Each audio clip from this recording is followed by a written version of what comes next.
Interessante incontro sabato a Favara con la partecipazione dell'attore protagonista di Nuovo Cinema Paradiso Totò Cascio. L'evento nasce da un'idea, così come ha affermato il vice sindaco Antonio Liotta, della scrittrice agrigentina pluripremiata Maria Concetta De Marco, che lo ha con perizia e conoscenza approfondita intervistato sul libro dallo stesso scritto. Applaudita la partecipazione dell'attore Gaetano Aronica, che ne ha letto alcuni significativi passaggi. Perché è un libro verità, è un libro che racconta pagine di vita, è quella che noi chiamiamo disabilità, che naturalmente mette in seria difficoltà tantissime persone. Noi dimentichiamo che invece nelle persone che si trovano in certe particolari condizioni non dobbiamo dimenticare che c'è una ricchezza di risorse e di capacità che forse perché ci si trova in condizioni così particolari sono più accentuate. La creatività, la capacità di fare, di interpretare, di diventare testimoni di una nuova realtà, di una nuova forma di vita. Questo è quello che dovrebbe succedere nella realtà e in questo libro tutto questo si racconta e Totò Cascio dimostra veramente di sconfiggere la disabilità, che poi in lui addirittura diventa mancanza di luce, quella luce esterna, perché quando non si riesce a vedere dopo che si è provato di vedere è decisamente terribile, terribile. C'è un passaggio in cui dice: se mi avessero insegnato che la disabilità è ricchezza, allora bisognerebbe partire proprio da una educazione che parta dalle scuole proprio in questo Perfetto, senso. sì, perché è proprio questo. Noi abbiamo spesso un rapporto sbagliato con chi ha un problema.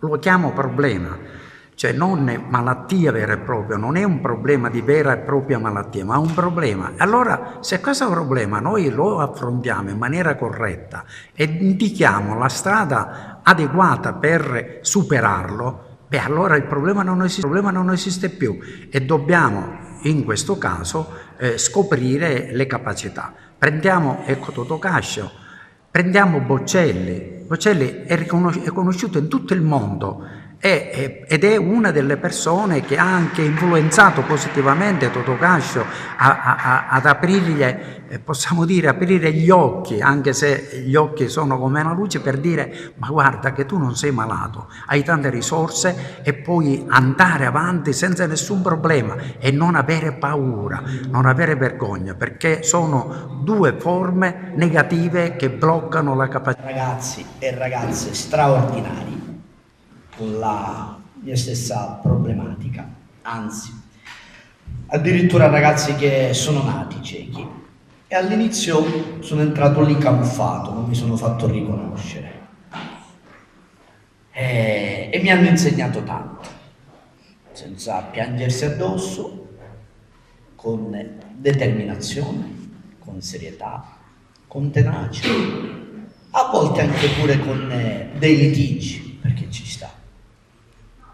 E quindi quando poi alla fine del mio percorso, io lo chiamo, non ho fatto il servizio di leva, l'ho vissuto come se avessi fatto il militare, Andrea Bocelli aveva frequentato lo stesso istituto e quindi con Andrea avevo bisogno di condividere, di raccontare la mia storia. Lui ha cantato per Nuovo Cinema Paradiso e quindi sicuramente dico non saprà che io ho la retinite pigmentosa. E quindi tramite all'amico carissimo Leonardo Pieraccioni sono arrivato ad Andrea, alla sensibilità in primis della moglie di Veronica. E sì, Andrea abbiamo chiacchierato, ci siamo confrontati.